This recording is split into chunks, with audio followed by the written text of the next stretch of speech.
Hello બચ્ચો, કેમ છો? જય સ્વામિનારાયણ. આજે નવું એકમ સ્ટાર્ટ કરીશું, જે વેરી મોસ્ટ આઈએમપી નીટની એક્ઝામ માટે, બરાબર. તો આજે આપણે એકમ 7 પી વિભાગના તત્વ વિશે સ્ટાર્ટ કરીશું. તો એકમ 7 પી બ્લોક એલિમેન્ટ.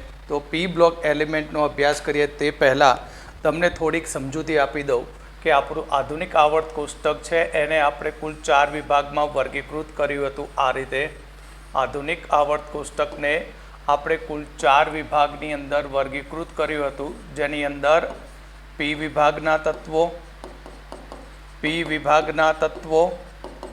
અહીંયા એસ વિભાગના તત્વો, જે આપણે 11થમાં આને કમ્પ્લીટ કરી દીધું છે એટલે આના વિશે કોઈ વાત કરવાની નથી. અને અહીંયા વચ્ચે ડી વિભાગના તત્વો.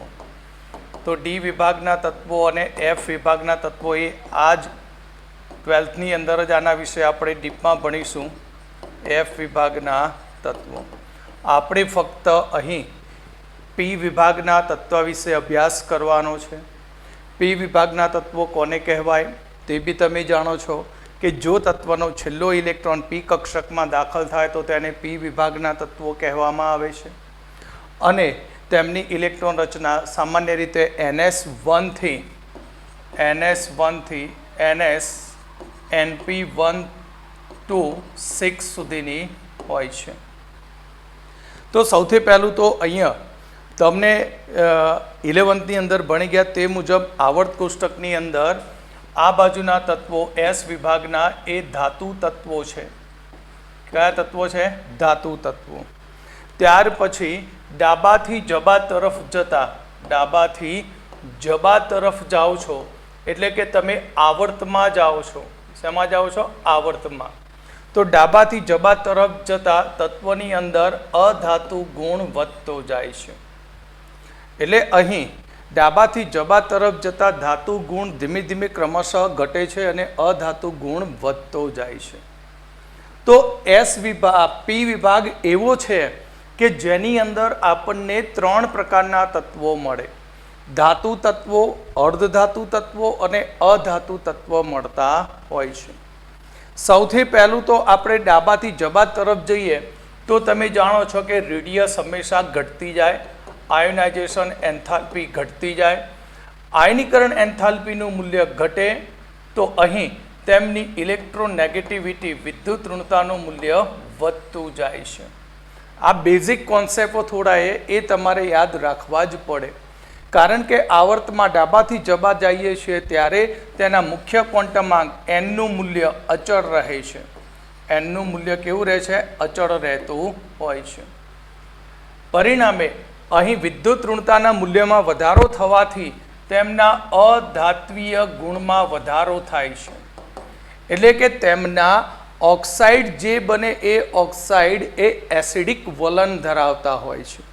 એટલે આવર્તમાં ડાબાથી જબા તરફ જઈશું તો અહીં બેઝિક ગુણ ક્રમશઃ ઘટે અને એસિડિક ગુણ ક્રમશઃ વધતો હોય છે. સાથે સાથે આપણે સમૂહ વિશેની વાત કરીએ તો સમૂહમાં ઉપરથી નીચેની તરફ જતા મુખ્ય ક્વોન્ટમાંક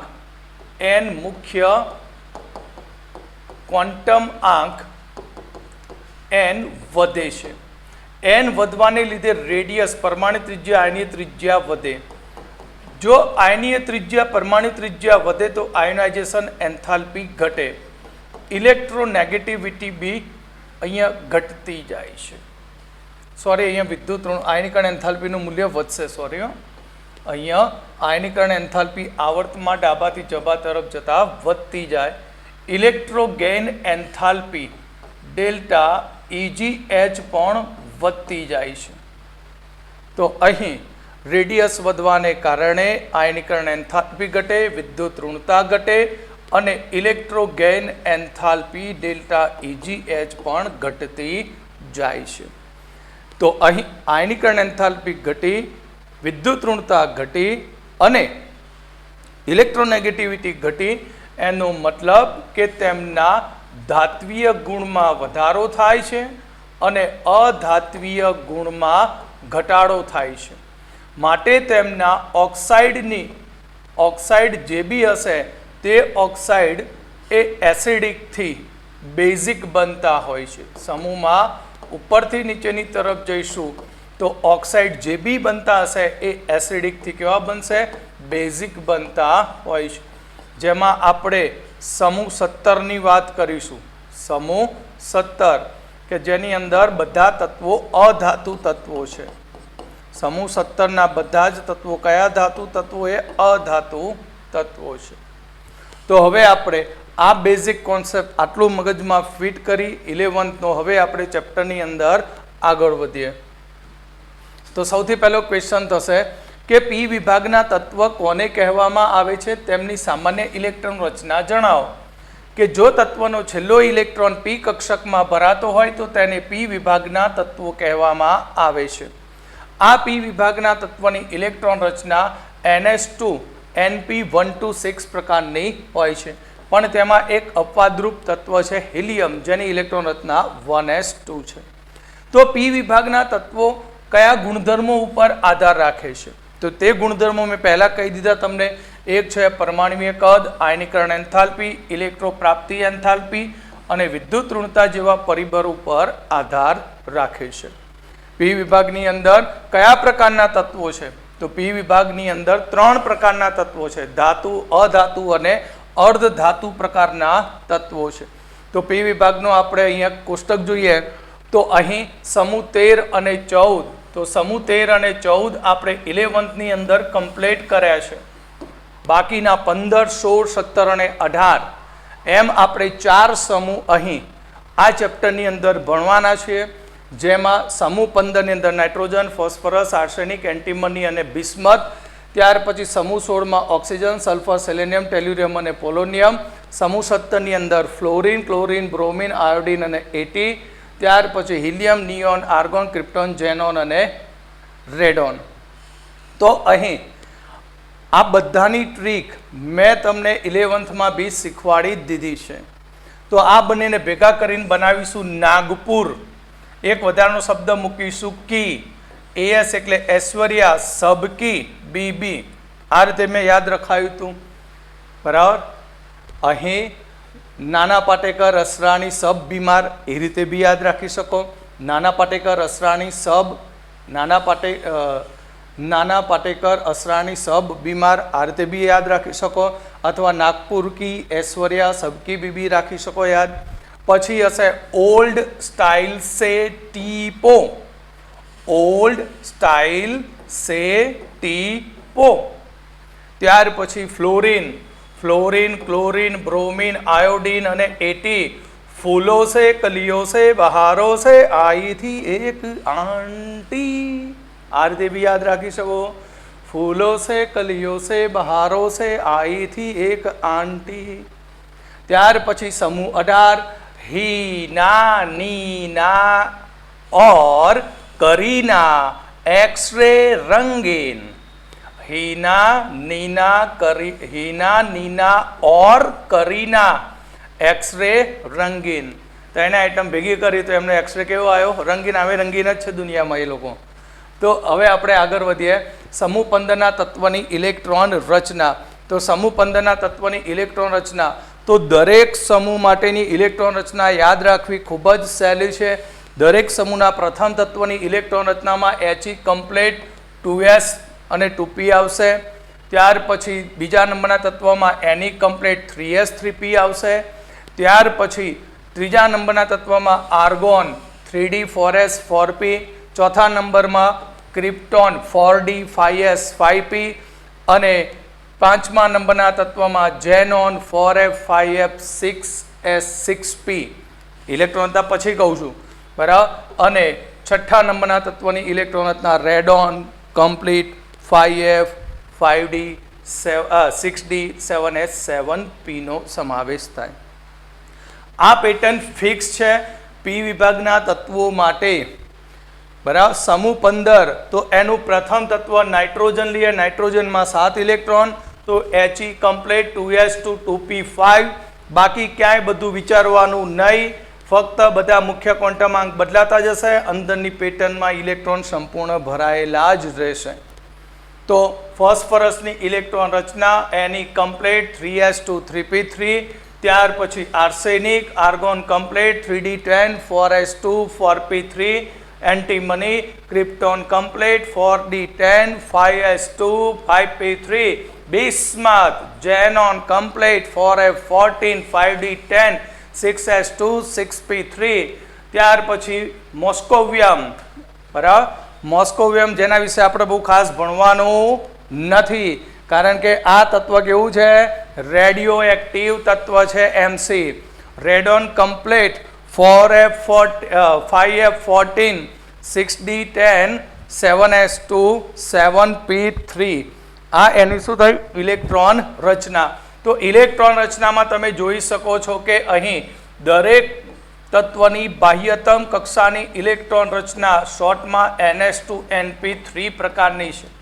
સમૂહ 15ના તત્વની ઇલેક્ટ્રોન રચના ns2np3 પ્રકારની બને છે, જેમાં નાઇટ્રોજન અને ફોસ્ફરસ અધાતુ તત્વ છે, જ્યારે આર્સેનિક અને એન્ટીમની જે અર્ધ ધાતુ તત્વ છે, બિસ્મથ એ બી ધાતુ તત્વ છે અને મોસ્કોવિયમ એ વિશિષ્ટ ધાતુ તત્વ છે, જેનો અર્ધ આયુષ્ય ખૂબ જ ઓછો છે અને તે મિલીગ્રામથી પણ ઓછા વજનમાં પ્રાપ્ત થતું તત્વ છે, કારણ કે આ અનયુરેનિયમ તત્વો છે બધા.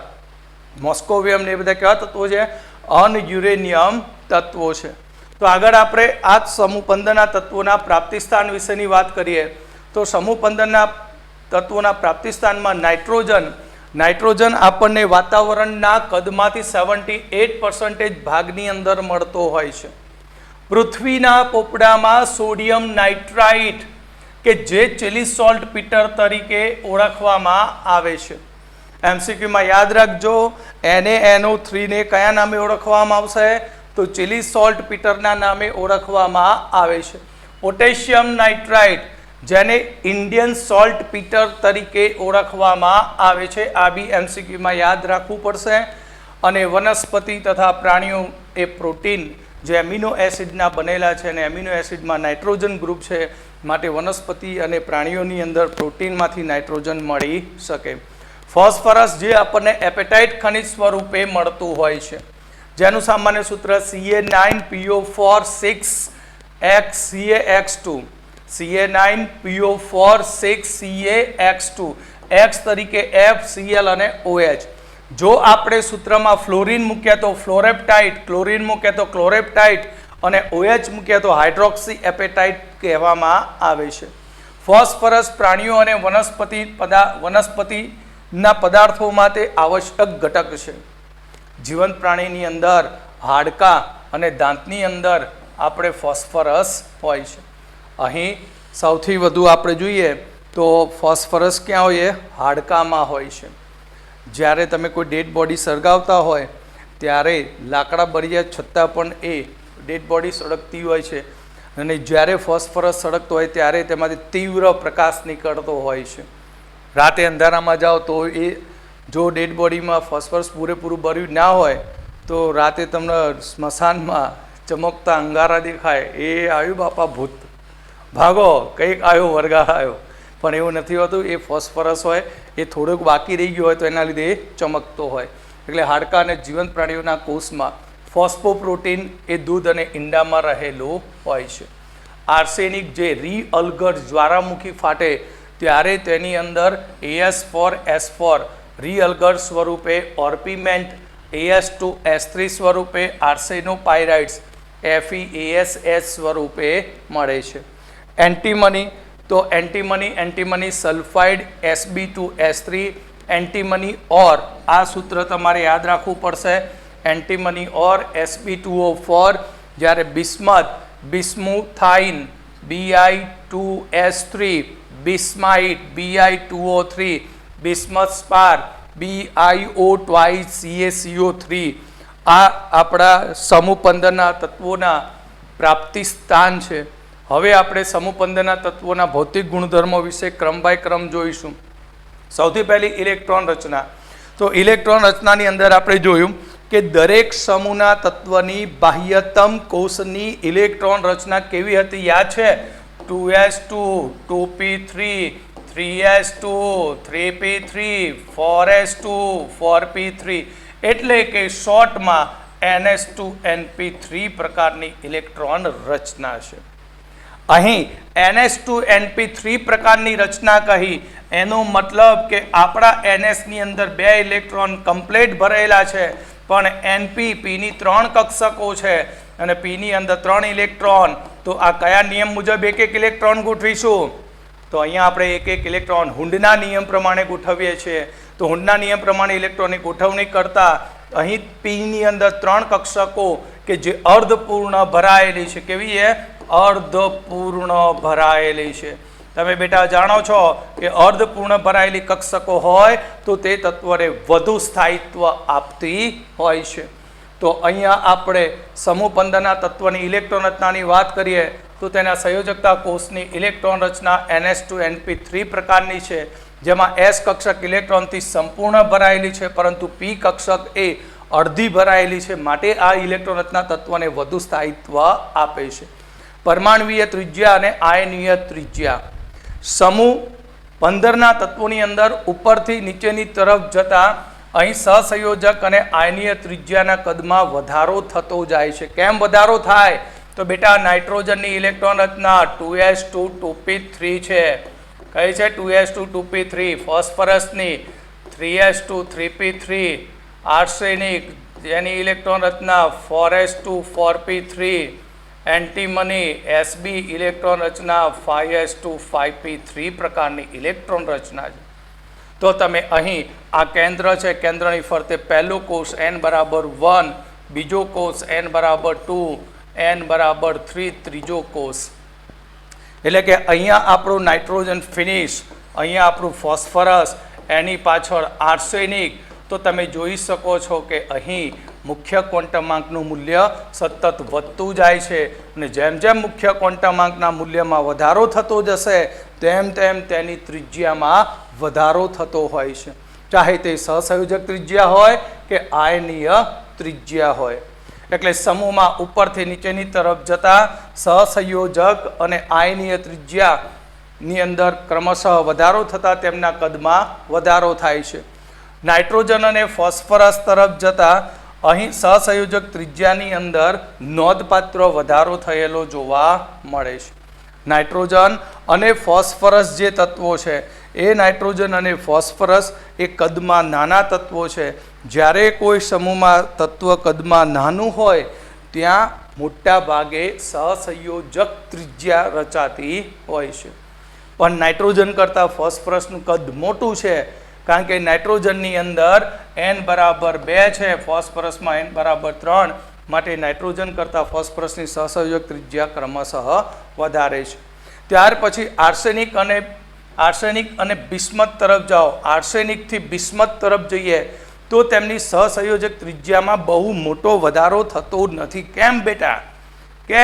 કેમ તેમાં બહુ મોટો વધારો થતો નથી? આર્સેનિકથી બિસ્મથ તરફ જતા સહસંયોજક ત્રિજ્યાના મૂલ્યમાં ખૂબ જ નજીવો વધારો થાય છે. એનું કારણ સમજી લો.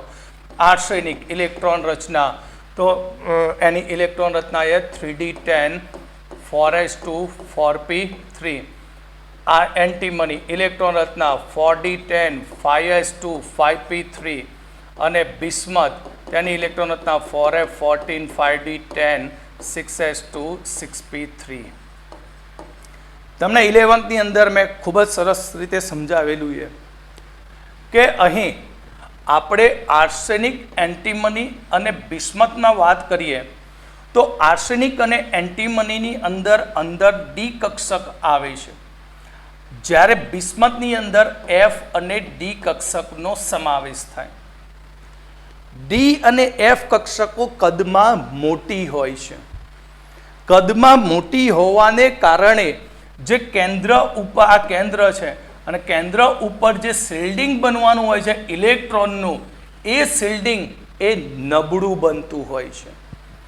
જેટલું કદ મોટું હશે તેટલી શિલ્ડિંગ અસર નિર્બળ હોય છે. શિલ્ડિંગ અસર તો ખબર છે ને બેટા, કેન્દ્ર ઉપર એક ઇલેક્ટ્રોનનું એવું વાદળ બને કે જે બહારના સંયોજકતા ઇલેક્ટ્રોનને કેન્દ્ર ઉપર આકર્ષણ થતું અટકાવે. પણ અહીં ડી અને એફ કક્ષકો ઇલેક્ટ્રોનથી ભરાયેલી છે પણ કદમાં મોટી છે. કદમાં મોટી હોવાથી તેમના દ્વારા નિર્બળ શિલ્ડિંગ અસર થતી હોય અને એ નિર્બળ શિલ્ડિંગ અસરને કારણે આ એસ કક્ષકના ઇલેક્ટ્રોન તેની ઉપર આકર્ષાયેલા વધુ રહે છે, કારણ કે એસ કક્ષક ગોળાકાર કદમાં નાની. પરિણામે તેમની ત્રિજ્યામાં બહુ વધારો જોવા મળતો નથી. આગયું રીઝન, કારણ કે તેમાં ડી અને એફ કક્ષકો હાજર છે. સંપૂર્ણ ભરેલી ભલે ભરેલી રહી પણ ગણપતિ જેવું મોટું પેટ છે એટલે એને રોકી નથી શકતા બહારના ઇલેક્ટ્રોનના આકર્ષણને કેન્દ્ર પર. ત્યાર પછી આપણે આયનીકરણ એન્થાલ્પી.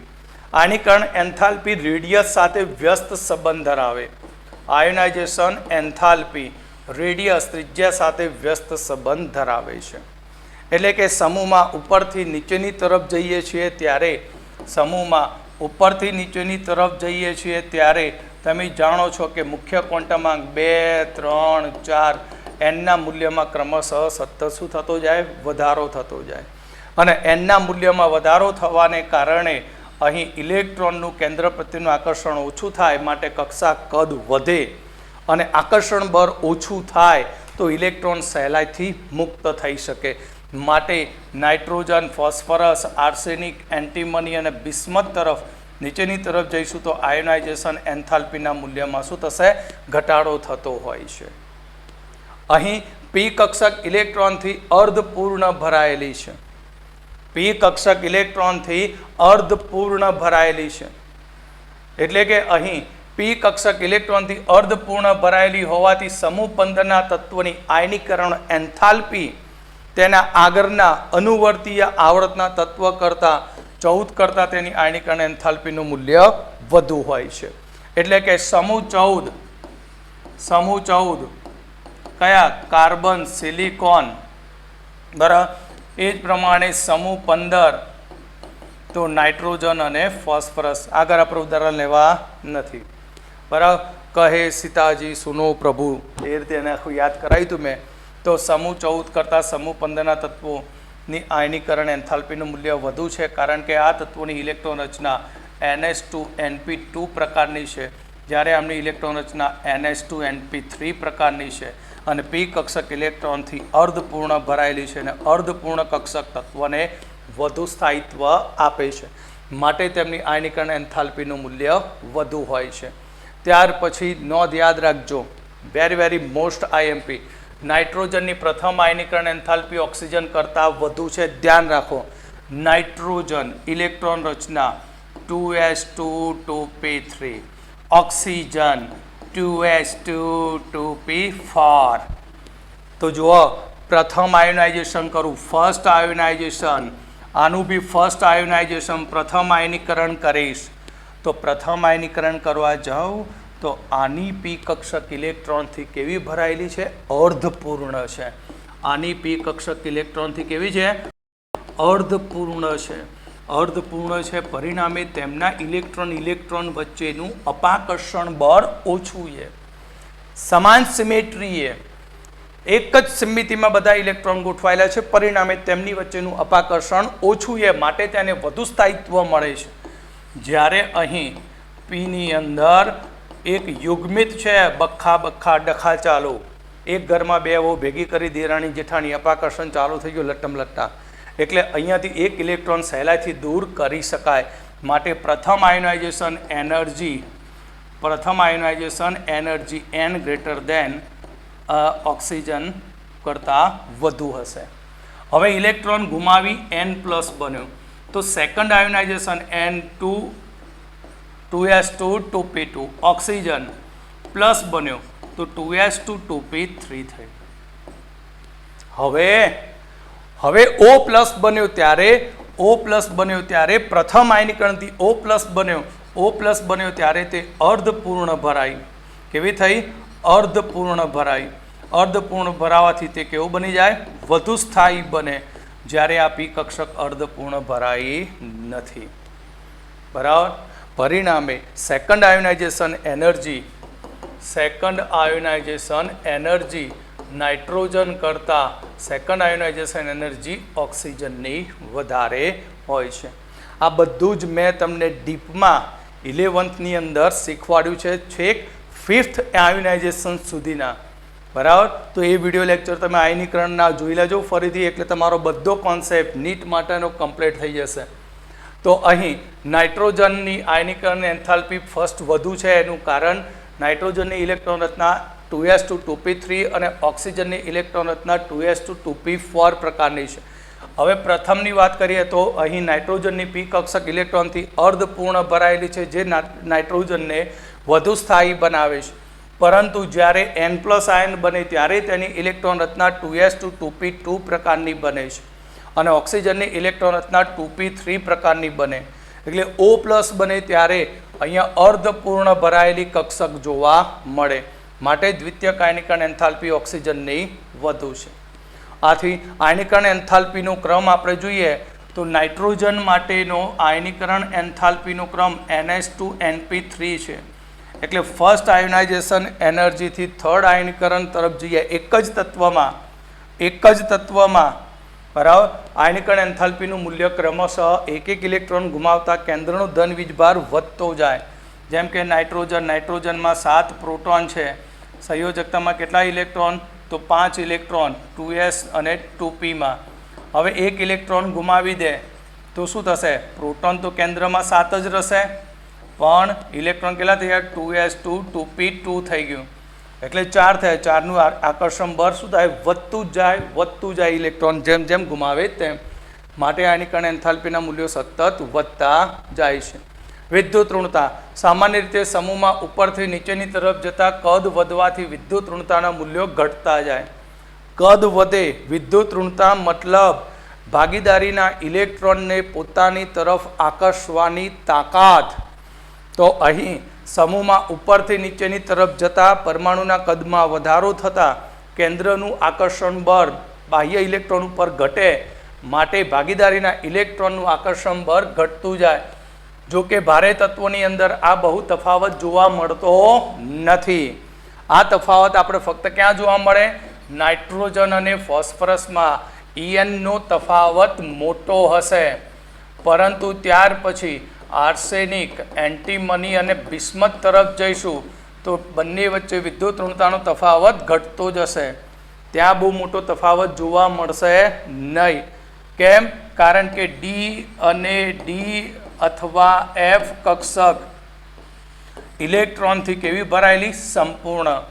મેં આગળ જ કહ્યું કે D અને F કક્ષક ભારે તત્વોમાં સંપૂર્ણ ભરાયેલી છે, પરંતુ કદમાં મોટી છે.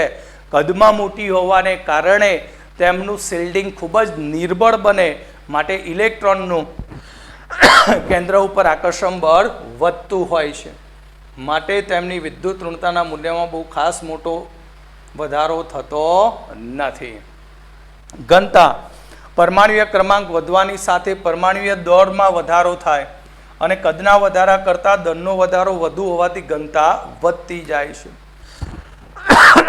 ભલે પરમાણુનું કદ વધે, કારણ કે ઘનતા એટલે શું? દળ ભાગ્યા કદ. અહીં દળ વધે છે, દળ વધવાની સાથે સાથે કદ બી વધે, પણ એ કદનો વધારો દળના વધારાની સાપેક્ષમાં ઓછો હોય છે. એટલે કે દળ ખૂબ જ વધુ હોય છે જ્યારે કદ ઓછું હોય છે. Okay, clear? આટલા સુધી ભૌતિક ગુણધર્મોમાં. તો ચલો હવે આગળ વધીએ. આમાં ઉત્કલન બિંદુ. કદ વધવાની સાથે તેના ઉત્કલન બિંદુ ઘટે છે. અહીં કદ વધવાની સાથે સાથે ઉત્કલન બિંદુ સમૂહમાં ઉપરથી નીચેની તરફ જતા ઘટતા જાય. મોસ્ટ IMP MCQ માટે ટોપિક યાદ રાખજો. અહીં સમૂહમાં ઉપરથી નીચેની તરફ જતા ગલનબિંદુ વધે છે, પરંતુ ગલનબિંદુ આર્સેનિક સૌથી વધે છે. આર્સેનિકમાં ગલનબિંદુ સૌથી વધુ વધતું હોય છે. ત્યાર પછી બિસ્મથમાં ગલનબિંદુ ઘટે છે. ત્યાર પછી સમૂહ 15ના તત્વોના રાસાયણિક ગુણધર્મો. એમાં સૌથી પહેલી ઓક્સિડેશન અવસ્થા. સમૂહ 15ના તત્વની ઇલેક્ટ્રોન રચના NH2NP3 પ્રકારની છે. NP3 પ્રકારની ઇલેક્ટ્રોન રચના એટલે કે સંયોજકતામાં 5 ઇલેક્ટ્રોન છે. શું કરે?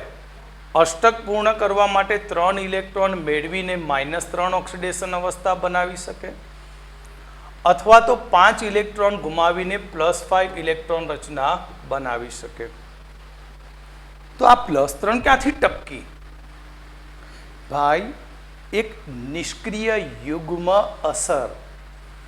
ભારે તત્વોની અંદર આપણે નીચેની તરફ જઈશું, બિસ્મથ તરફ, તો તે આ એસ પીના 3 ઇલેક્ટ્રોન ગુમાવી શકશે, પરંતુ એસના 2 ઇલેક્ટ્રોન ગુમાવી શકતો નથી. કેમ? એનું રીઝન, કારણ કે બિસ્મથમાં એફ અને ડી કક્ષક આવશે. હવે 3 ઇલેક્ટ્રોન ગુમાવે તો 3 ઇલેક્ટ્રોન ગુમાવે તો કેન્દ્રનો ધન વીજભાર વધે. સાથે સાથે એફ અને ડીની એકદમ નિર્બળ પતલી શિલ્ડિંગ અસર છે. પરિણામે એસના ઇલેક્ટ્રોન, એસ કક્ષક તો ગોળાકાર, સંપૂર્ણ ભરેલી, કેન્દ્રની નજીક, માટે બિસ્મથની અંદર એનએસના 2 ઇલેક્ટ્રોન ગુમાવવા એ ખૂબ જ મુશ્કેલ બને. માટે આપણને આ રીતે 3 ઓક્સિડેશન અવસ્થા મળે, -3, +3 અને +5.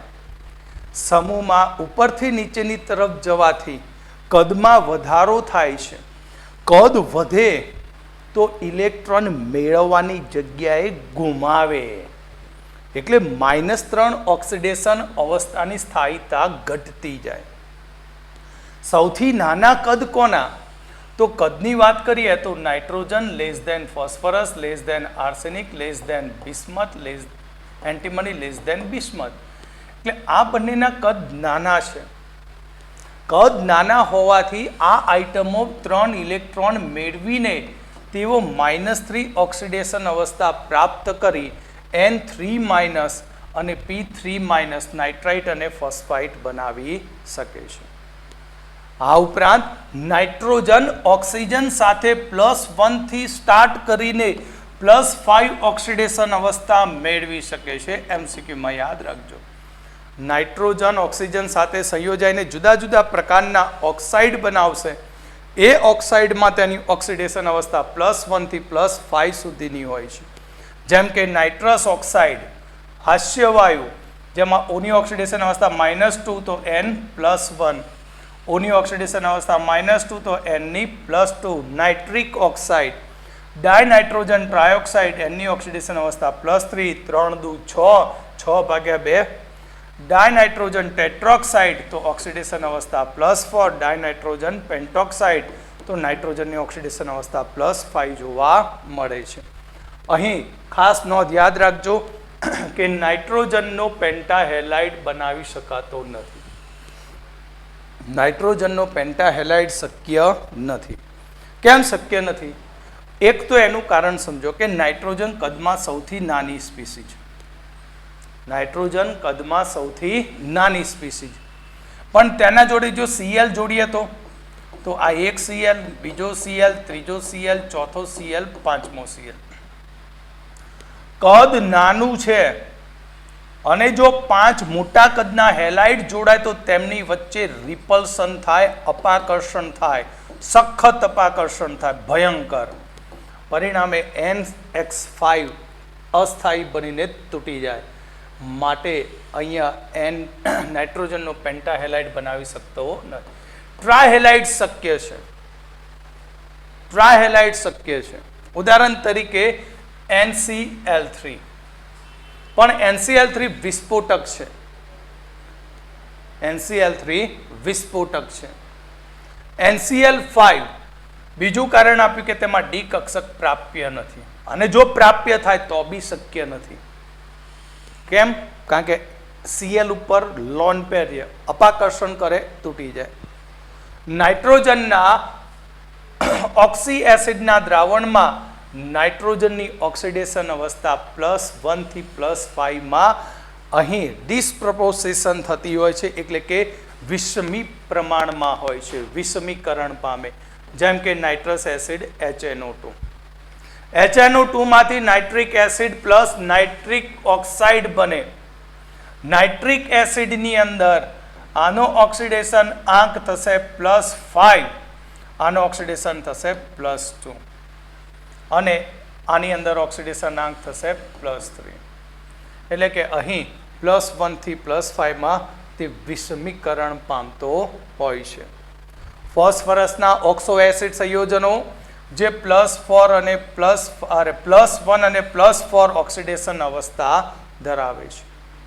ફોસ્ફરસની બધી મધ્યવર્તી ઓક્સિડેશન અવસ્થાઓ બેઝ અને એસિડ બંનેમાં +5 અને -3 ઓક્સિડેશન અવસ્થામાં તે વિષમ પ્રમાણમાં હોય છે. એમસીક્યુની અંદર યાદ રાખજો કયા માધ્યમની વાત કરું છું. એસિડિક અને બેઝિક બંને માધ્યમમાં ફોસ્ફરસની મધ્યવર્તી ઓક્સિડેશન અવસ્થાઓ +1 થી -3 અંદર તે વિષમીકરણ પામે છે. બિસ્મથનું ટ્રાયહેલાઇડ સ્થાયી છે પરંતુ પેન્ટાહેલાઇડ શક્ય નથી. આ અપવાદ યાદ રાખજો. નાની વસ્તુઓ એમસીક્યુની અંદર નીટમાં ખૂબ જ અગત્યની બનશે. બિસ્મથના ટ્રાયહેલાઇડ સ્થાયી છે, પેન્ટાહેલાઇડ અસ્થાયી. કેમ? હમણાં જ કહ્યું બિસ્મથ ઉપર કઈ અસર થશે? NS ના ઇલેક્ટ્રોનની નિષ્ક્રિય યુગ્મ અસર. માટે NS ના 2 ઇલેક્ટ્રોન બંધમાં ભાગ લેતા નથી. માટે આ અપવાદરૂપ બન્યું BiF5. હવે બીજું BX3 સ્થાયી છે. કેમ? કારણ કે તેની +3 ઓક્સિડેશન અવસ્થા સ્થાયી. BX5 શક્ય નથી કારણ કે D અને F કક્ષકના કારણે ત્યાં નિષ્ક્રિય યુગ્મ અસર થાય. માટે NS કક્ષકના ઇલેક્ટ્રોન તેમાં ભાગ લઈ શકતા નથી. નાઇટ્રોજનની ઇલેક્ટ્રોન રચના NH2NP3 હોવાથી તેની સંયોજકતા કોષ 4, આથી તેની બંધન ક્ષમતા 4 બને છે. જ્યારે અન્ય તત્વોની અંદર D કક્ષક પ્રાપ્ય હોવાથી તેમની બંધન ક્ષમતા 4 કે તેથી વધુ હોય છે. અહીંયા ફોસ્ફરસમાં વાત કરીએ, ભલે ઇલેક્ટ્રોન રચના 2s2 2p3 પણ 2s2 2p3 ની અંદર 3D કક્ષક, અરે 3s2 3p3 કોની? ફોસ્ફરસની. ફોસ્ફરસની ઇલેક્ટ્રોન રચના 3s2 3p3 પણ 3D કક્ષક ખાલી. માટે ફોસ્ફરસ એ 5 બંધન ક્ષમતા ધરાવી શકે, જેમ કે PF6-. ત્યાર પછી નાઇટ્રોજન તેના જ સમૂહના તત્વોથી કઈ બાબતમાં અલગ પડે છે તે સમજાવો. જે આગળ ભણી ગયા એનું ટોટલી રિવિઝન. નાઇટ્રોજન એ કુદરતમાં દ્વિપરમાણુક વાયુરૂપ અણુ સ્વરૂપે હોય છે, જ્યારે અન્ય તત્વો એ M4 ઘન સ્થિતિમાં હોય છે. અપાદરૂપ બિસ્મથ એ B4 હોતું નથી, ધાતુ તત્વ છે. તમે ફોસ્ફરસનું સૂત્ર જો તો P4 છે, આર્સેનિક AS4 એન્ટીમની SB4 સ્વરૂપે હોય. નાઇટ્રોજન તત્વના અપર રૂપો નથી, જ્યારે ફોસ્ફરસના તમને અપર રૂપો જોવા મળશે. લાલિયો, પીળીઓ અને કાળીઓ. રાતો ફોસ્ફરસ, પીળો ફોસ્ફરસ અને કાળો ફોસ્ફરસ. આ જ પ્રમાણે આર્સેનિક અને એન્ટીમની બિસ્મથમાં બી જોવા મળે.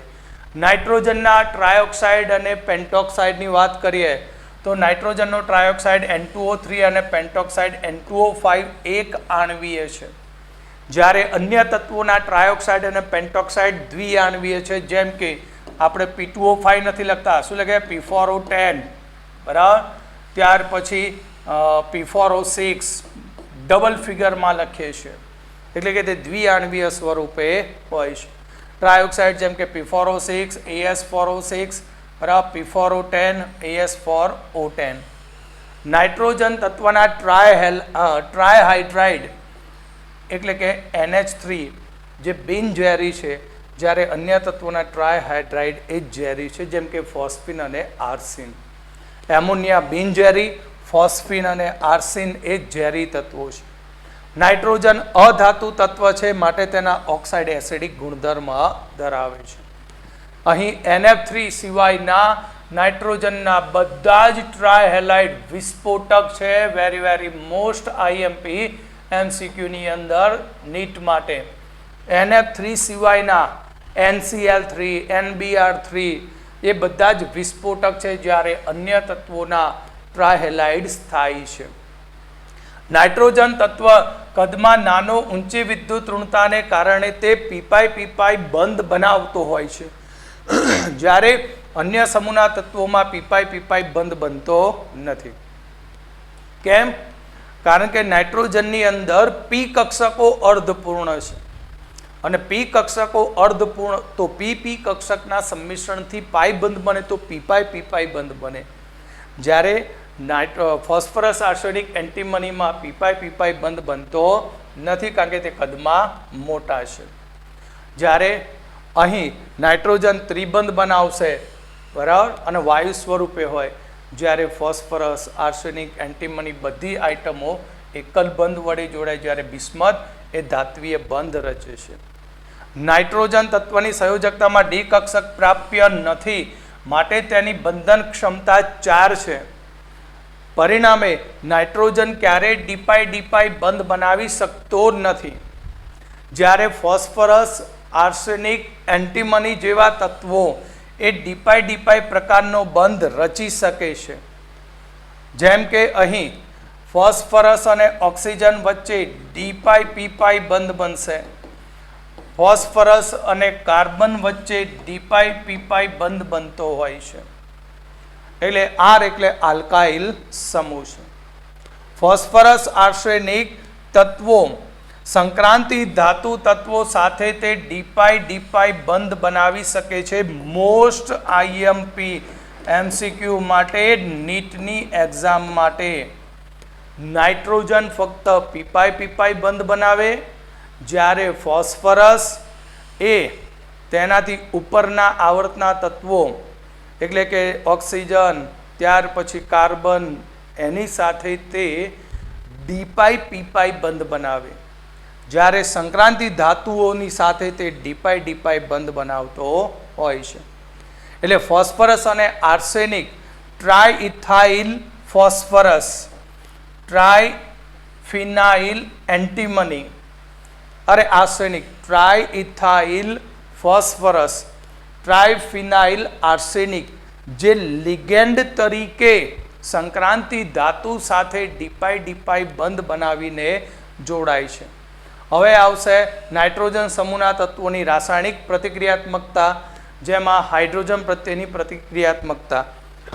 તો સમૂહ 15ના તત્વો હાઇડ્રોજન સાથે જોડાઈને EH3 પ્રકારના હાઇડ્રાઇડ બનાવે છે.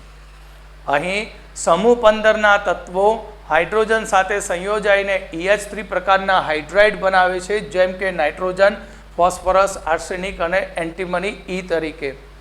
આ હાઇડ્રાઇડ સંયોજનોની ખાસ વેરી મોસ્ટ આઈએમપી અહીંયા શરૂઆત થાય. NH3 થી BiS3 તરફ જતા તેની સ્થાયીતા ઘટતી જાય છે. કેમ ઘટતી જશે? આ નાઇટ્રોજન છે, એની સાથે સપોઝ મેં આ 3 H જોડ્યા સમજવા માટે. ઓકે, આ નાઇટ્રોજનનું કેન્દ્ર, આ હાઇડ્રોજનનું કેન્દ્ર. હવે હું બિસ્મથની વાત કરું તો બિસ્મથનું કેન્દ્ર કદ મોટું છે. કોનું? બિસ્મથ. તો બિસ્મથ અને H બંને વચ્ચેની બંધ એન્થાલ્પીનું મૂલ્ય, બંધ લંબાઈ શું થાય? વધી જાય. બોન્ડ લેન્થ, બરાબર, BN વધી જાય. બંધ લંબાઈ વધે તો બોન્ડ એનર્જી, બંધ ઉર્જા ઘટે. બંધ સહેલાઈથી તૂટી જાય. બંધ શું થાય? સહેલાઈથી તૂટે. માટે NH3 ના બંધ મજબૂત છે, BS3 ના બંધ નબળા છે. આથી કહી શકાય કે NH3 થી BiS3 તરફ જતા તેની સ્થાયીતા બંધ વિયોજન એન્થાલ્પીને કારણે ઘટતી જાય છે. બીજું, કોણ સહેલાઈથી H ગુમાવે? એમોનિયામાં તો બંધ લંબાઈ ટૂંકી છે, એટલે એમોનિયામાં બંધ લંબાઈ NH ની ટૂંકી છે, એટલે H સહેલાઈથી છૂટો પડે નહીં. પણ BiS3 માં Bi અને H વચ્ચે બંધ લંબાઈ મોટી છે કે H સહેલાઈથી છૂટો પાડે. કોણ છૂટો પાડે? બિસ્મથ. તો જે પદાર્થ સહેલાઈથી H ગુમાવે તે સારો રિડક્શન કરતાનો ગુણધર્મ ધરાવે. એટલે NH3 થી BiS3 તરફ જતા રિડક્શન કરતાનો ગુણ વધતો જશે.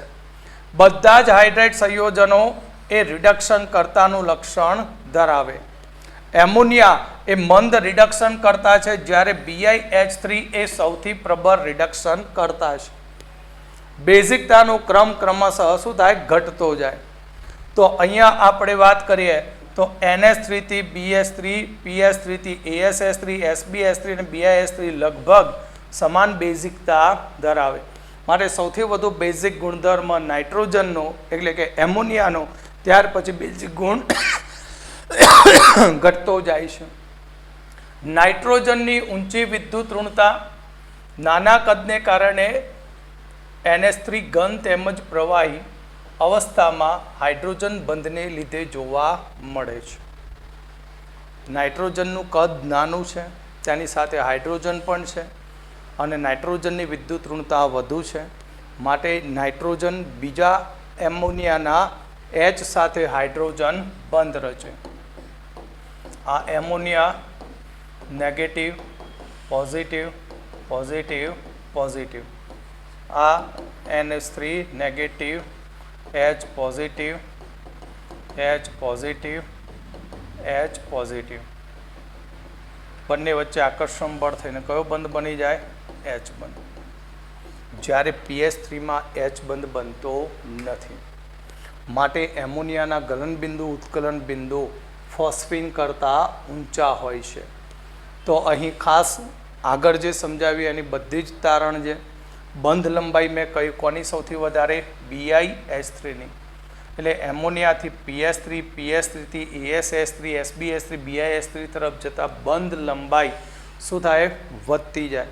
બંધ લંબાઈ વધે તો બંધ એન્થાલ્પી એનાથી વ્યસ્ત સંબંધ ધરાવે. એટલે એમોનિયાની બંધ એન્થાલ્પી સૌથી વધુ અને સૌથી ઓછી બંધ એન્થાલ્પી BiH3ની. જેની બંધ એન્થાલ્પી વધુ હોય તેની બેઝ તરીકેની પ્રબળતા વધુ હોય, તેની સ્થાયીતા બી વધારે હોય છે. તો જુઓ, બેઝિક પ્રબળતા એમોનિયાની વધારે, જ્યારે BiH3ની ઓછી.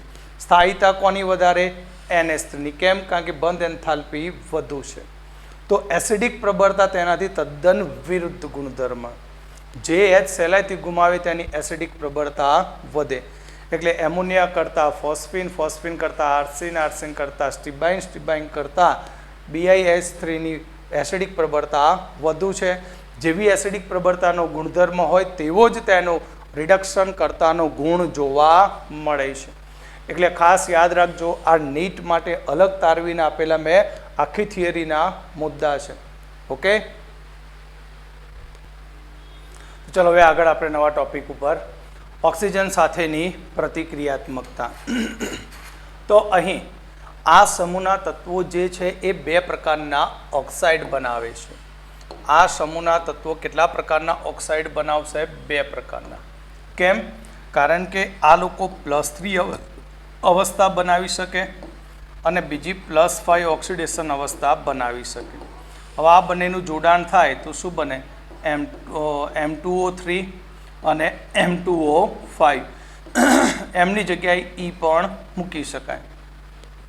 એટલે કે અહીં આપણને બે પ્રકારના ઓક્સાઇડ જોવા મળશે. કેટલા પ્રકારના? બે પ્રકારના. તત્વની ઊંચી ઓક્સિડેશન અવસ્થાવાળા ઓક્સાઇડ નીચી ઓક્સિડેશન અવસ્થાવાળા ઓક્સાઇડ કરતાં વધુ એસિડિક હોય છે. આ ફંડા દરેક સમૂહ માટે લાગુ પડે.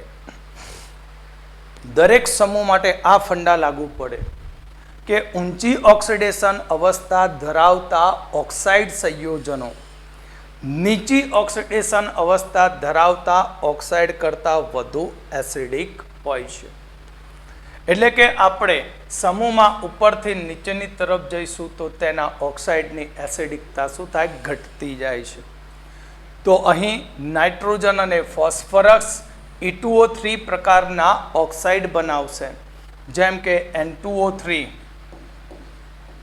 અને P4O6. આ બંને સંપૂર્ણ એસિડિક નેચર ધરાવે છે.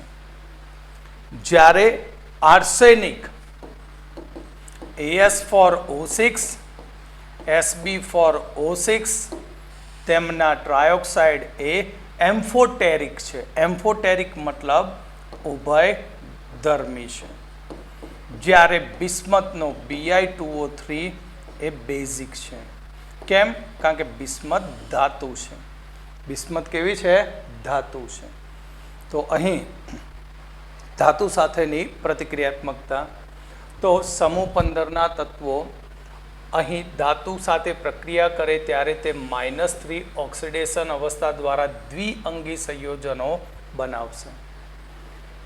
-3 ઓક્સિડેશન અવસ્થાવાળા દ્વિઅંગી સંયોજનો બનાવશે. કેમ? કારણ કે ધાતુ તો ઇલેક્ટ્રોન લૂંટાવા બેઠેલી છે. ધાતુ કેવી છે? ઇલેક્ટ્રોનનું દાન કરવા વાળી. તો આ બધા તત્વો શું કરે? ઇલેક્ટ્રોનનું દાન મેળવે.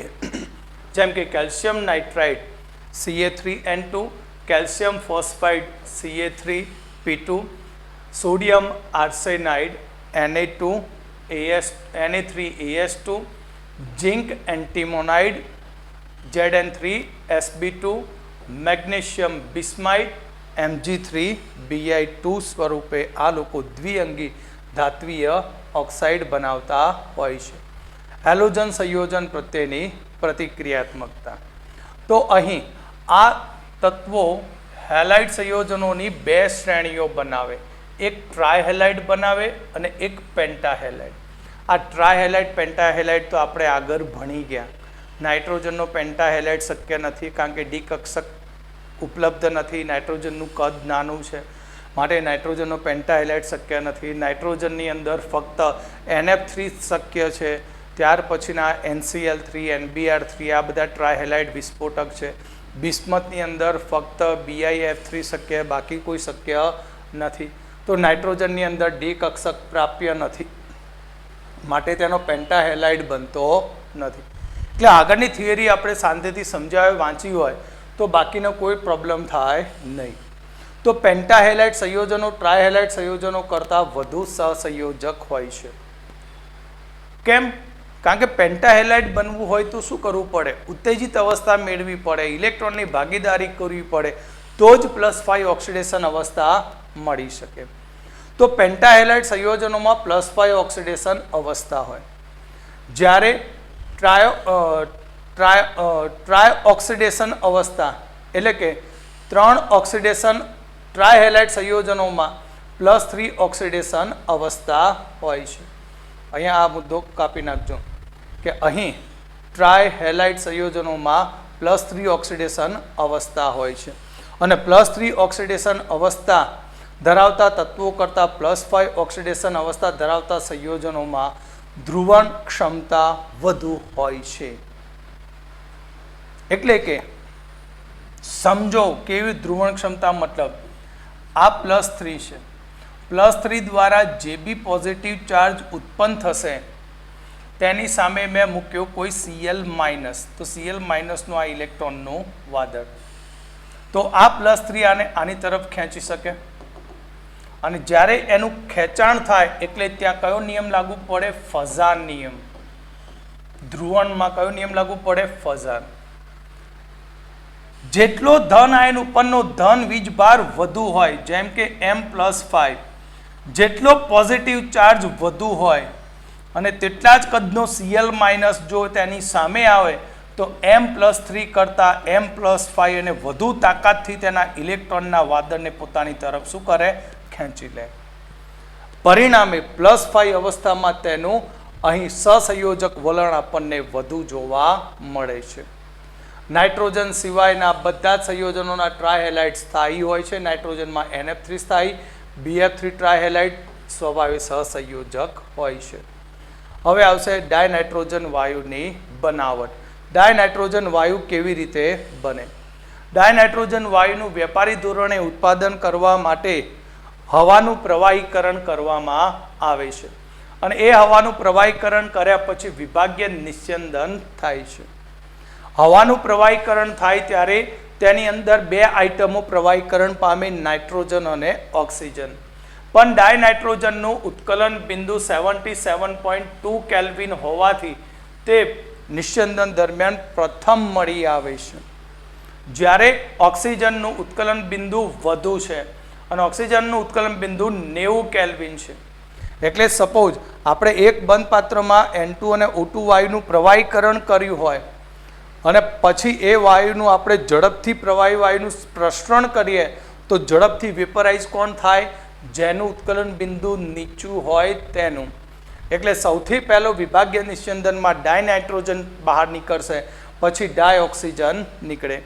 પ્રયોગશાળામાં ડાયનાઇટ્રોજન વાયુ જલીય એમોનિયમ ક્લોરાઇડની સોડિયમ નાઇટ્રાઇડ સાથેની પ્રક્રિયાથી બનાવી શકાય છે.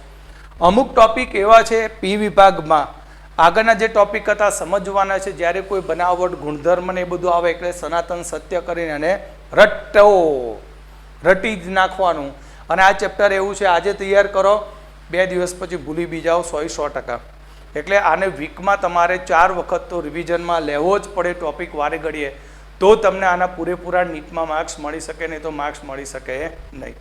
પ્રયોગશાળાની અંદર ડાયનાઇટ્રોજન વાયુ મેળવવા માટે જલીય એમોનિયમ ક્લોરાઇડની સોડિયમ નાઇટ્રાઇટ સાથે પ્રક્રિયા કરવાથી મેળવી શકાય છે, જેમ કે NH4Cl plus NaNO2 gives N2 + 2H2O + NaCl છૂટવો પડે. ત્યાર પછી પ્રક્રિયા દરમિયાન થોડાક પ્રમાણમાં નાઇટ્રિક ઓક્સાઇડ બને અને નાઇટ્રિક એસિડ પણ બને. પ્રયોગશાળાની અંદર જ્યારે આપણે નાઇટ્રોજન વાયુ મેળવતા હોય ત્યારે થોડીક માત્રામાં નાઇટ્રિક ઓક્સાઇડ અને નાઇટ્રિક એસિડ બનતો હોય છે. તો પ્રક્રિયા દરમિયાન ઉત્પન્ન થતા વાયુને પોટેશિયમ ડાયક્રોમેટ અને જલીય સક્રિય દરમિયાન આ વાયુઓને પોટેશિયમ ડાયક્રોમેટ અને સલ્ફ્યુરિક એસિડના જલીય દ્રાવણમાંથી પસાર કરીને તેને શોષી લેવામાં આવે છે. અહીં અમુક વાક્યો ફરીથી કોપીરાઇટ થઈ ગયા એટલે કોપી પેસ્ટમાં.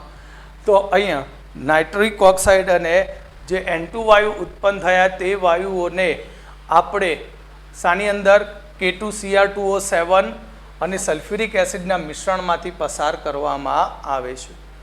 એમોનિયમ ડાયક્રોમેટનું ઉષ્મીય વિઘટન કરવાથી ડાયનાઇટ્રોજન વાયુ મળે છે. Ammonium dichromate NH4 twice Cr2O7 ગરમ કરતા N2 વાયુ છૂટો પડશે 4H2O + Cr2O3. અતિ શુદ્ધ ડાયનાઇટ્રોજન મેળવવા માટે સોડિયમ અને બેરિયમ એઝાઇડ